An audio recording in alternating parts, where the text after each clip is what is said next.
Bagaimana kabarnya hari ini, Bu? Alhamdulillah sehat, lahir dan batin. Oke, Bu Ais, dalam proses coaching kali ini saya akan menyampaikan rubrik penilaian yang akan saya nilai. Pertama, Bu Ais, yang penilaian yang akan saya nilai yaitu apakah coaching yang sudah Bu Ais lakukan itu sudah sesuai dengan alur dikta, dengan menyampaikan tujuan, kemudian dengan identifikasi masalah, rencana aksi, dan tanggung jawab dari coaching. Kemudian Bu Ais, selain itu, dalam proses coaching saya akan mengamati apakah coach selama coaching itu bebas dari asumsi atau penilaian. Kemudian Bu Ais, saya juga akan mengamati fokus apa yang dikembangkan Bu Ais dalam proses coaching ini. Oke, terima kasih Bu Ana atas rubrik yang disampaikan. Insya Allah saya akan berusaha untuk melaksanakannya sesuai dengan alur dikta. Kemudian Bu Ais, kompetensi coaching apa yang ingin Bu Ais kembangkan dalam proses coaching? Sepertinya yang ingin saya kembangkan, yang pertama itu tentunya saya ingin menjadi pendengar yang lebih baik. Kemudian yang kedua, tentu dalam menggali dan mengajukan pertanyaan yang berbobot sehingga nanti saya bisa memberdayakan dari coaching. Oke, kompetensi mana yang secara spesifik yang ingin Bu Ais kembangkan dalam proses coaching? Sepertinya yang kedua, yang bagaimana menggali dan mengajukan pertanyaan. Oke, Bu Ais. Kemudian Bu Ais, apa indikator ketercapaian dari tujuan pengembangan yang ingin Bu Ais capai? Kalau indikator keberhasilan tentunya ketika coaching itu nanti bisa menemukan solusi atau jalan keluar atas masalah atau hambatan yang dihadapinya. Oke Bu Ais, monggo silakan coachingnya bisa dilakukan dengan Bu Magda. Monggo. Terima kasih Bu Ana. Ya, assalamualaikum, selamat siang Bu Magda. Waalaikumsalam, selamat siang Bu Ais. Bagaimana kabarnya Bu Magda? Alhamdulillah baik. Oke, berdasarkan WA yang dikirim oleh Bu Magda, katanya hari ini Bu Magda ingin berbincang-bincang dengan saya. Memangnya apa yang ingin diperbincangkan dengan saya, Bu Magda? Iya, sebelumnya terima kasih atas kehadirannya ya Bu Ais. Sebenarnya yang mau saya obrolkan hari ini kita sharing aja ya Bu. Saya itu mengalami kebingungan sebenarnya di pembelajaran siswa yang kelas 10 tunagrahita. Nah, mereka itu sampai sekarang belum mampu menghafal Pancasila Bu. Dari 5 sila, yang 5 sila aja itu sudah hafalnya ya, kadang ada yang 2, ada yang 3 di pembelajarannya. Padahal setiap hari sudah diulang-ulang untuk mapel PPKN-nya. Tapi ya gitu, kadang kalau saya beri pelajaran Pancasila, nah saya tentukan ini sila pertama, untuk lambangnya lambang apa. Nah kalau sila pertama masih hafal, lalu kalau sudah loncat sila ketiga, nah kadang anak-anak itu apa ya, padahal gambarnya ya hanya sedikit ya. Kalau mungkin ukuran anak normal sih mereka hafal. Nah, tapi untuk yang memang anak yang di bawah rata-rata ini saya masih kebingungan Ibu untuk mau cara apa lagi yang saya lakukan untuk pembelajaran anak-anak ini. Itu Ibu. Oke, berarti Bu Magda mengalami kebingungan bagaimana anak-anak ini bisa menghafal sila-sila Pancasila beserta lambangnya, padahal medianya sudah beragam. Iya. Nah, menurut Bu Magda, bagaimana ukuran keberhasilan dari pembelajaran yang Bu Magda lakukan ini? Kalau menurut saya keberhasilannya itu anak-anak bisa menghafal 5 sila. Nah, eh, berhasil itu. Tapi kalau dilihat sampai 1 semester ini masih 3 saja belum tuntas, apalagi mau ke 5 begitu Ibu. Jadi ukuran keberhasilannya saya pengennya anak-anak itu hafal 5 sila beserta lambangnya. Oke, hafal 5 sila beserta lambangnya. Nah, menurut Bu Magda, apa yang Bu Magda bisa lakukan atau kesempatan apa yang Bu Magda miliki untuk mengembangkan kompetensi yang dimiliki anak-anak ini sehingga mereka memiliki cara yang lebih mudah dalam mengingat serta menghafal sila-sila Pancasila beserta gambarnya. Saya sudah membuat media pembelajaran berupa video ya Bu ya. Sudah saya buatkan video, lalu ada gamesnya juga di dalam. Apabila ada yang memilih, ya anak-anak terjun langsung, nanti ketika mengklik yang ini oh salah. Nah itu dari berupa medianya sudah saya buat. Lalu media yang lain saya buatkan seperti papan semat. Saya buatkan 5 papan, nanti saya punya kartu kecil-kecil itu lambangnya, nanti lambang yang ini bisa dimasukkan ke yang mana gitu. Sebenarnya sudah sangat menarik sekali ini media yang Bu Magda buat. Tadi ada video, kemudian juga ada papan semat, ada game. Nah dari 3 media itu menurut Bu Magda mana yang memiliki potensi paling besar dalam memudahkan anak-anak dalam tadi menghafalkan dan mengingat sila-sila Pancasila beserta lambangnya? Untuk potensinya saya lebih ke papan semat itu Bu, karena kalau dari media kadang untuk proyektornya kita kan harus ke lab dulu, kadang bergantian dengan kelas yang lain. Jadi yang berpotensi untuk anak-anak bisa menghafal saya pakai yang papan semat itu, soalnya bisa dipindah-pindah, dibawa kemana-mana bisa.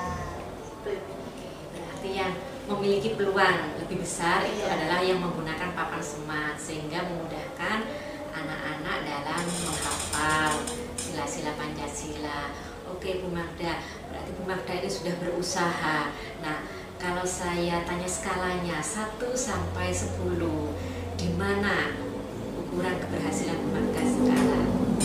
Dari 1 sampai 10 mungkin di skala 7 ya Bu, karena dari yang saya inginkan keberhasilan anak-anak itu 5, tapi sekarang masih 3, jadi mungkin di skala 7 itu. Oke, di skala 7. Nah dari 7 ke 10 itu sebenarnya tidak begitu jauh. Nah peluang apa atau kekuatan apa yang Bu Magda miliki sehingga nanti bisa mencapai angka 10 itu? Untuk mencapai angka 10 itu mungkin saya lebih memvariasi pembelajarannya lagi. Jadi saya untuk medianya ataupun dari segi pembelajarannya atau dari lain-lainnya nanti akan saya rubah bagaimana caranya supaya anak-anak itu bisa, anak-anak itu mampu, begitu Ibu. Oke, berarti di sini Bu Magda ingin mengeksplor lagi tentang medianya, kemudian caranya, bahkan lain-lainnya. Lain-lainnya ini apa kira-kira Bu Magda? Kalau lain-lainnya itu bisa menurunkan capaian pembelajarannya. Di dalam kurikulum Merdeka ini kan kita nggak harus, anak-anak harus tuntas 5 itu. Jadi nanti mungkin kalaupun di semester 2 anak-anak tetap misal sampai hanya 4 atau 3, ya sudah, nanti saya sampaikan ke guru kelas yang di kelas 11 kalau anak-anak mampunya sampai di sini gitu. Oke, berarti Bu Magda ingin menyesuaikan KKTP-nya ya. Kalau tadi 5, kemudian mungkin cukup diturunkan menjadi 4 saja, sehingga akan tercapai. Ada lagi nggak yang lain yang bisa dilakukan Bu Magda? Mungkin ya itu aja Bu, soalnya kan saya melihat kondisi peserta didik yang memang IQ-nya memang di bawah rata-rata, lalu kemampuannya juga bisanya segitu, jadi saya melihat kondisi anak-anak menurunkan capaian pembelajarannya. Oke, usahanya sudah maksimal, sudah luar biasa. Nah, ada nggak hambatan yang dialami Bu Magda ini? Untuk hambatan ini, saya lebih bingung mau belajar dengan cara apa lagi. Nah, seperti itu Ibu, itu lebih hambatannya. Kalau misalkan kemarin medianya sudah pakai ini, terus mau dipakai lagi, kadang anak-anak itu sudah bosan, Bu itu sudah, nah kadang bilang begitu. Tapi kan saya melihat kondisi anak-anak lagi ya, ini harus, ya Ibu memang pakai ini terus supaya kalian bisa. Nah itu hambatannya ya di anak-anak, kadang kok itu aja gitu Bu. Bagaimana Bu Magda menyelesaikan hambatan ini? Nah, dari ini saya kadang bertanya sama teman-teman sebaya ya, sama rekan-rekan sejawat, enaknya kita mau buat media seperti apa, kita buat pembelajaran seperti apa. Nah, seperti itu Ibu. Jadi saling berkonsultasi sama teman-teman di pembelajaran anak-anak ini. Luar biasa. Selain Bu Magda berinteraksi dengan siswa, bersama rekan-rekan sejawat juga berinteraksi luar biasa. Nah, berdasarkan tadi sharing dengan rekan sejawat, Bu Magda sudah menemukan rencana apa kira-kira yang paling sesuai? Nah, rencananya ini saya sama guru-guru itu akan membuat games dari Canva Ibu. Nah, dari Canva nanti kita bisa saling sharing ya, misal kurang apa dari situ, untuk diterapkan bukan hanya di kelas 10 saja, bisa nanti di kelas selanjutnya bisa digunakan lagi. Oke, membuat game Ya. di Canva bersama rekan-rekan sejawat. Oke, luar biasa. Jadi game itu sepertinya bisa memudahkan nanti. Ya. Kemudian ada enggak strategi yang paling pas, misalnya dari Canva tadi mengerucut, oh modelnya seperti ini, misalnya game-game yang dimau anak-anak. Ya, nah gamenya yang mau dimau anak-anak itu saya pengennya dari selain suara ada animasinya juga ya, bukan hanya sekedar ini Pancasila yang sila pertama seperti ini. Saya pengen ada suaranya, misalkan jawabannya benar, nanti hore kamu benar, nah gitu Ibu. Jadi dikombinasikan ya. Nah, jadi gamenya dikombinasikan, tidak hanya suara tetapi juga langsung ada responnya. Iya. Oke, butuh berapa lama Bu Magda untuk membuat game ini?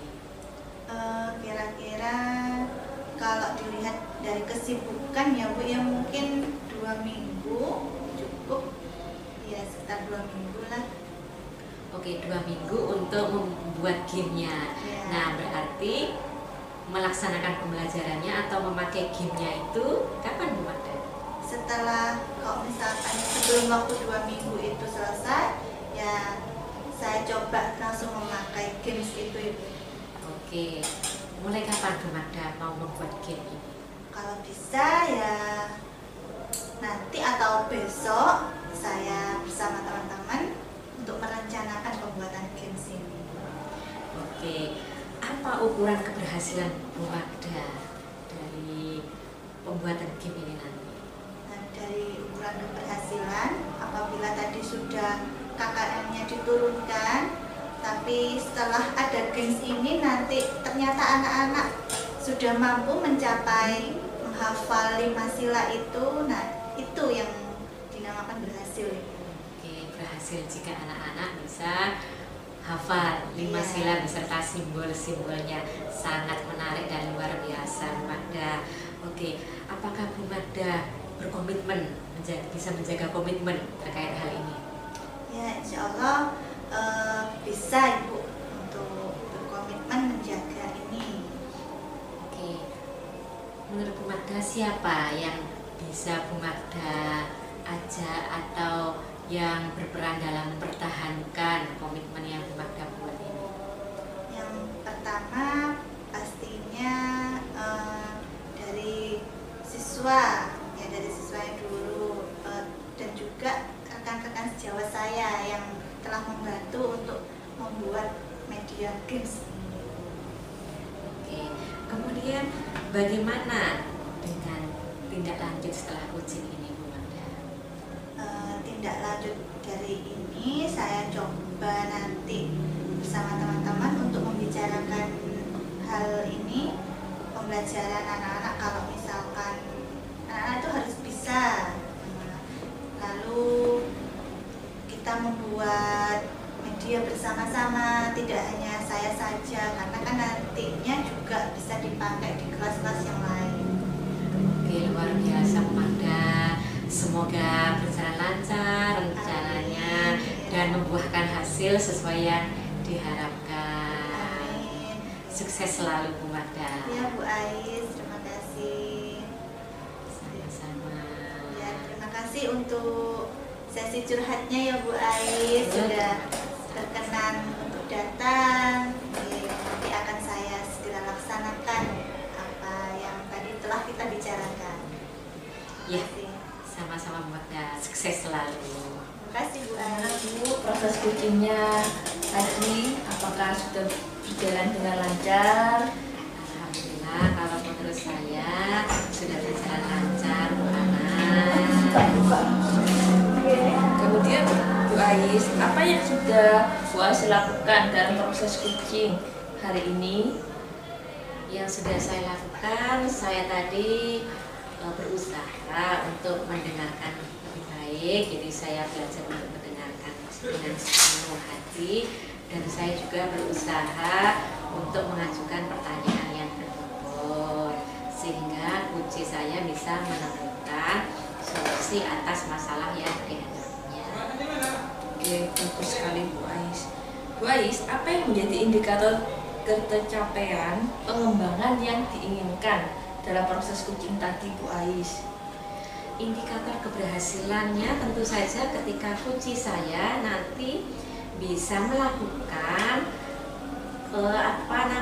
solusi yang sudah diungkapkan. Jadi benar-benar melakukan sesuai dengan yang direncanakan dan bisa mengukur tercapaian. Bu Ais, ada beberapa catatan selama coaching yang telah Bu Ais lakukan tadi. Tadi Bu Ais melakukan coaching sudah sesuai dengan alur cerita. Bu Ais sudah menanyakan tujuan, Bu Ais sudah mengidentifikasi masalah, kemudian Bu Ais dalam proses coaching itu sudah menanyakan rencana aksi dan tanggung jawab dari kunci tersebut.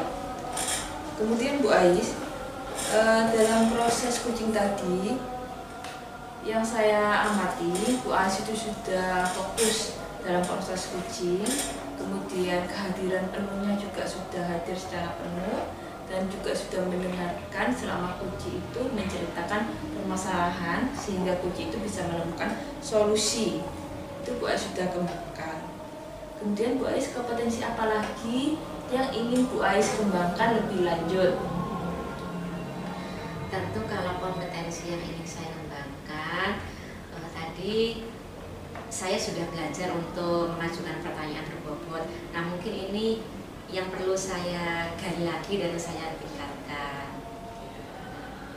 Luar biasa coaching tadi yang sudah Bu Ais lakukan. Semoga Bu Ais dalam coaching berikutnya bisa berjalan dengan lebih sukses lagi. Terima kasih Bu Ais atas kesempatannya hari ini. Saya akhiri supervisi saya. Wassalamualaikum warahmatullahi wabarakatuh. Waalaikumsalam warahmatullahi wabarakatuh. Terima kasih banyak Bu Ana atas masukannya. Sama-sama Bu.